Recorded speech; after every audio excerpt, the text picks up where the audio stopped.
Good morning, students. In the previous class, we have discussed about the kingdom Monera. There we have discussed about the members which were Archaebacteria and Eubacteria. Today, we'll start a new kingdom which is Protista. As we have discussed before that Whittaker, who has proposed the 5 kingdom classification pattern, which were Monerans, Protistans, Fungi, Plantae and Animalia, in which all the life forms were classified according to their characteristic features. Protistans are also unique in their characters. If we go for the specific features, we may know that all protistans, they all are unicellular and eukaryotes, means their body is made up of single cell, as well as they are having a well and defined true nucleus. As we know, eukaryotes, EU means true or well and karyon means nucleus. So protistans, their body are made up of single cell having true nucleus, as well as they are having true well membrane bound cellular organelles to perform the specific functions. So that is the first characteristic feature which may go through it. If we go for the second character, we may say that the boundaries are not well defined for the case of protistans, because we may observe that there are certain photosynthetic protistans, means they are having the photosynthetic pigment, the chlorophyll pigment as present in the autotrophs, which are able to photosynthesize, which are able to prepare their own foods. So there are certain members which are having their own photosynthetic pigment. So some biologists may consider them as in the plant group, and some biologists may consider as within the protistans group. So we may say that the boundaries, they are not well demarcated in the case of protistans. Now if we move to the third point, it acts as a connecting link between the unicellular prokaryotes and multicellular eukaryotes. As we have discussed that the Monerans, the members of Monerans, they all are unicellular prokaryotes, means body are made up of single cell without having any true nucleus. Whereas the protistans, just now we have discussed, they are unicellular eukaryotes, and afterwards in all the rest of the kingdoms from fungi onwards, all members are multicellular and eukaryotic life forms. So we may consider as a connecting link between the unicellular prokaryotes or the multicellular eukaryotic organisms. If we go for the next characteristic feature, we may observe that all life forms, they are mostly in aquatic habitat. They show aquatic types of habitat. So certain members, they may be showing diverse types of habitats, but primarily most life forms, most of the members of the protistans, they all are in aquatic mode. If we go for the reproduction pattern, they reproduce through sexual method or through asexual method of reproduction. So there is simple type of sexual reproduction by the fusion of the two cells. They reproduce sexually, or they also reproduce through asexually through the process of binary fission or through other different aspects. If for the locomotion is concerned, they are having certain types of locomotory structures, minute hair-like structures present over the body, which may call it as cilia, or there may be whip-like structures called as flagella, helping them to show locomotion. If we go for the groups, there are 5 groups within the kingdom protistans, starting from the first, which are chrysophytes, second dinoflagellates, third euglenites, fourth slimbolts, and fifth protozoans. We may again frame the simple mnemonic starting from the first letter C, D, E, S and P. So C, D, E, they are in alphabetical order, and S, P. So we may remember it, the groups of the Protistants as C, D, E, S, P means chrysophytes, dinoflagellates, eugenites, slim molds and protozoans. So now let us will try to understand the characteristic features shown by each and every group of the kingdom Protistants. So first we'll discuss about the chrysophytes. So now we will study about the first group, which is chrysophytes. So as the group chrysophytes, it includes diatoms and desmids. So as from the name, di means two, so means it is having two shell-like structures overlapped one above the other, whereas desmids, they are also known as golden algae because they are having the photosynthetic pigment present, as do we have discussed that the Protistants, they are not having well-defined boundary. Some of the members, they are having photosynthetic pigments, so they resemble to the plant kingdom, whereas they are placed in this Protestant group. So if we go for the next feature, the Protestants of the chrysophytes, they mostly are present in fresh water or in marine water. So they may show these two different types of habitats. Some may be present in marine water, in salty water, some may be even in the fresh water. And some chrysophytes, they may show the movement according to the flow of the current of water, means they flow or they float passively, means they float along the flow of the current of water. And as the Protistants, they all are unicellular, so they are microscopic life forms, means they are invisible to our naked eyes. And the mostly members of the chrysophytes, they are photosynthetic. So we have to be careful regarding the sense that all members, they are not photosynthetic, but most of the members of the group chrysophytes, they are having photosynthetic pigments present within them. If we go for the structure of the diatoms, we may just consider as them as showing the soap box arrangement. Just like do we use soap box at our homes, having the lower case over which is fitted the upper case. So just like within the diatoms, as di means two, so it is having two overlapping structures, overlapping the another, and the walls, they are having deposition of silica. Due to the deposition of silica, it makes them indestructible, due to which they remains or they are left behind in large amount within their habitats. So their remains of the cell wall persist within their habitats, and they are known as diatomaceous earth, which are the shells of that particular diatoms, and we may say they are the cell walls of that particular diatoms. Due to their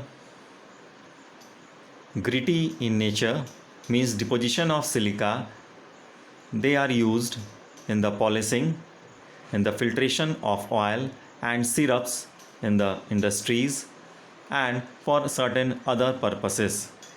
If we consider their ecological importance, we may observe that they are the chief producers in the oceans, helping the life forms to survive within the oceans.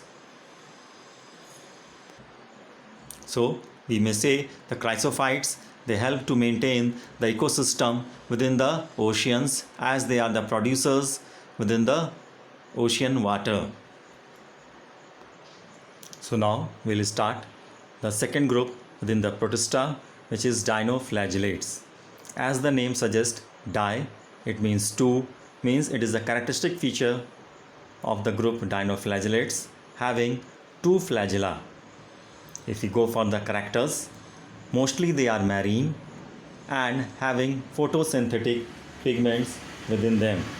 So they are able to photosynthesize, as do we have discussed. They are photosynthetic protistans, but they are showing the characteristic feature shown by the plant groups, but they are unicellular, so they are placed in the group Protista. If we go for the next character, they appear as yellow or green or brown or blue or red, depending upon the pigment present within their cells. If we go for the third characteristic feature, their cell walls are having stiff cellulosic plates. As we know, cellulose is a type of polysaccharide, which we know the outer cell wall of the plant body is also made up of the cellulose. So this within the dinoflagellates, their outer surface are having stiff cellulosic plates, which make them more rigid, more stiff and tough in nature. As the group name suggests, dinoflagellates, so most of the members of the group dinoflagellates are having two flagella, one longitudinal in nature and the other one transverse in nature. For example, in the diagram one we may observe one, it is present within the furrow as a transverse flagella, whereas the other one is present within the furrow as a longitudinal flagella. One member of the group dinoflagellate is Goniolax, which increases its number too much rapidly, due to which it causes red tides within the oceans, and due to release of certain toxins, many of the life forms or marine life forms are not able to survive in such type of red tides. So the Goniolax is having such type of red pigment present within it, which causes the red tides within the ocean water. Now we'll discuss the third group within the Protista, which are euglenites. Euglenites, they are present within the fresh water, and also the water should be stagnant. If we go for their outer layer present, they do not have cell wall, but they are having a specific type of deposition of protein rich layer known as pellicle, which provides them flexibility within them. They have two flagella, one long and the other one short. For example, the member Euglena, it is having two flagella, one long and the other one short. It is not just like the two flagella which we have discussed just now within the dinoflagellates. In that case, we have discussed one flagella was transverse in nature and it was lying transversely in a furrow between the wall plates, whereas the other flagella was present within the furrow in the longitudinal section. So they are having two flagella, one long and one short. If we go for their mode of nutrition, the Euglena, it shows autotrophic mode of nutrition when sunlight is available, is easily available. It can photosynthesize and it is having the same pigments as the group of plants do have to show the process of photosynthesis. But in the absence of sunlight, it behaves just like an heterotroph depending upon the other life forms for their nutrient requirement, or they may be acting as predator on the other smaller organisms as do heterotrophs. Certain members sow within the heterotrophs. Now we'll discuss the fourth group of protista, which are slim molds. These slim molds, they are saprophytic protist, means they feed upon dead and decaying remains of the plant matter, means the body, it moves along the decaying twigs and leaves, engulfing the organic material present within them.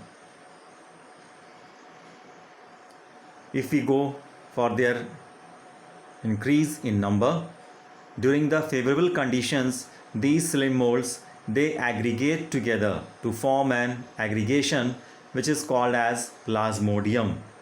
And these plasmodium may grow and spread over several feet. Whereas when the condition is unfavorable, during those conditions the plasmodium differentiates. So they differentiates to form these types of structures known as fruiting bodies bearing the spores over the tip of them. And these spores, they possess true walls. Due to presence of these true walls, they are able to survive in those unfavorable conditions or situations for many years. So they also help them to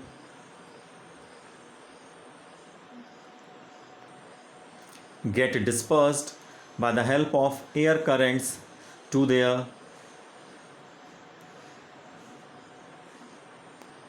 localities for further growth and development. So now we'll discuss the fifth group within the kingdom Protista, which is protozoans.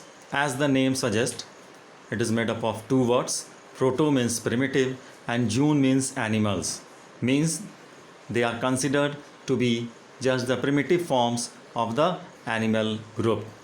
If we go for their feature, all protozoans, they are heterotrophic, means they are unable to prepare their own food. They depend upon the certain life forms as their nutrient, and out of which certain members may be predators, may be consuming the other life forms, certain may be parasites. The parasites may be ectoparasites or may be endoparasites, means when they are surviving upon or outside the body surface, they may be as ectoparasites, and when they are residing within their bodies, within the internal organs, that then they would be categorized as endoparasites. So again, they have been categorized into four groups, which are as follows: amoeboid protozoans, flagellated protozoans, ciliated protozoans, and sporozoans. As from the name it indicates the characteristic feature, we can easily understand it, as the amoeboid protozoan means the protozoans which mostly they are in shape of just like amoeba shape. So these amoeboid protozoans, they may survive either in fresh water or in marine water or even in moist soil also. They move and capture their prey by throwing false fit known as pseudopodia. For example, in the case of amoeba, they send out false fit to engulf the food particle which is present outside to them to derive the nutrition.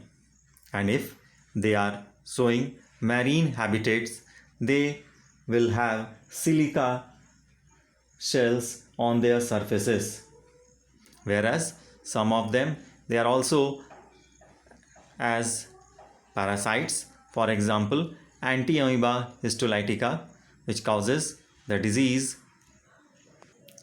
amoebic dysentery. The second group, which are the flagellated protozoans, as the name indicates, they are having flagella-like structures upon their surfaces. They are either free-living or they may be parasitic life forms. If they are parasitic life forms, they causes diseases. For example, Trypanosoma gambians, which causes the sleeping sickness within the host. The third group, which is the ciliated protozoans, as the name suggests, they are having cilia-like structures or minute hair-like structures upon their body surfaces, due to which they are showing active movement, and they all are aquatic life forms.